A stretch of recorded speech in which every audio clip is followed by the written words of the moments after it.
Welcome back to my channel. Today I have brought you Google TV 14, which you can install on your USB drive and carry anywhere with you as a portable Android TV. If you've watched my previous videos, you'll find that I already uploaded a tutorial showing how to install Android TV 13 on a USB drive. But today I have brought you the latest version, Google TV 14, and we are going to install it on a USB drive to use it as a portable Android TV. So, without wasting any time, let's get started. Welcome to my channel. Technicio. First of all, the things we'll need are the Nexus Player 14 ISO image, which is the Google TV 14 ISO image, and the data file. You'll find the download links for all of these in the description. There you'll find data files ranging from 4 GB all the way up to 120 GB. You'll also notice that Google TV 14 comes in two different versions, C2 and OMX. The C2 version is designed for the latest and modern systems, especially Intel Core i series-based systems. The OMX version is intended for older systems that use legacy audio codecs. The only difference between these two versions is the audio output. The C2 version uses the latest audio codec, while the OMX version uses the older audio codec. If you don't get any audio output while using the C2 version, simply use the OMX version, and your audio should work properly.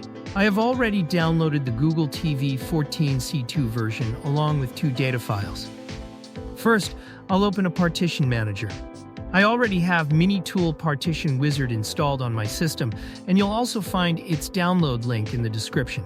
I'll open Mini-Tool Partition Wizard, and as you can see, my system drives are displayed here. I currently have 3 internal drives. Now, I'll connect my USB drive, and as soon as I connect it, you can see that it appears as Disk 4. First, I'll delete all the existing partitions on the USB drive. After that, I'll create a new partition and choose FAT32 as the file system. I'll name this partition boot. You can make this partition anywhere between 200 MB and 500 MB, or even larger if you want. Since my USB drive has limited space, I'll keep it at 200 MB. I also recommend using a fast storage device, such as a high-speed USB drive or, even better, an external NVMe SSD or external hard drive. This is because a USB flash drive generally offers lower data transfer speeds compared to an external SSD or NVMe drive, resulting in better overall performance. After creating the 200 MB FAT32 boot partition, I'll create a second partition. For the second partition, I'll choose exFAT as the file system and name it Google TV. I'll allocate all the remaining space on the USB drive to this partition. Now I'll apply all the changes. Once that's done, I'll close Mini-Tool Partition Wizard. Next, I'll open File Explorer, where you can now see both partitions on my USB drive, Boot and Google TV. Now, I'll go to the folder where I downloaded the files and extract the ISO image.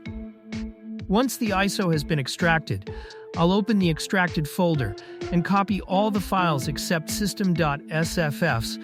I'll paste all of those files into the boot partition of the USB drive. At this point, our boot partition is completely ready. Now, I'll also open the Google TV partition alongside it. Next, I'll open the extracted Google TV 14 folder once again. This time, I'll extract the system.sfs file into the Google TV partition using 7-zip. As I mentioned earlier, since I'm using a USB flash drive, this process will take a little longer because the data transfer speed is relatively slower. At the same time, I'll also extract the 32 GB data file into the Google TV partition.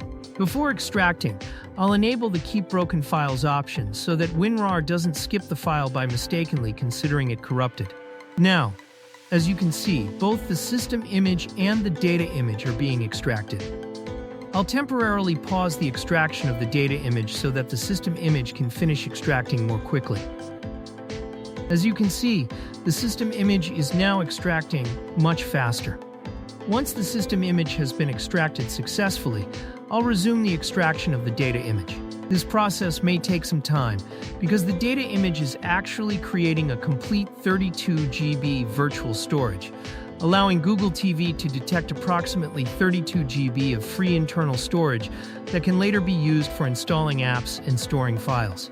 I'll skip this part of the process since it takes some time. After the data file has been extracted, I'll go back to the boot partition once again.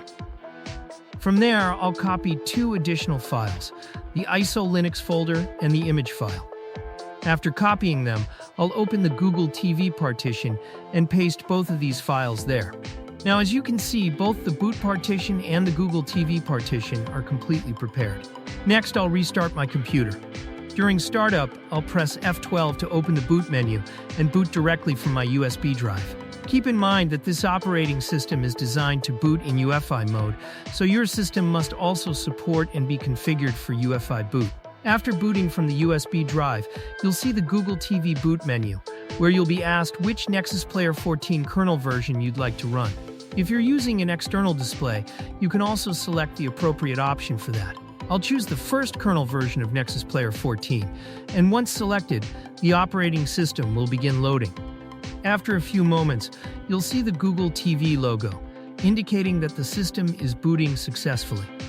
Once the loading process is complete, you'll be greeted by the welcome screen.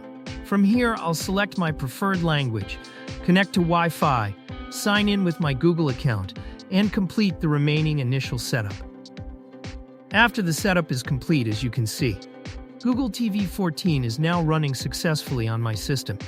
You can now install YouTube and any other Android TV applications and enjoy using them. This allows you to carry a fully functional portable Google TV with you anywhere you go. So, that's it for today's video.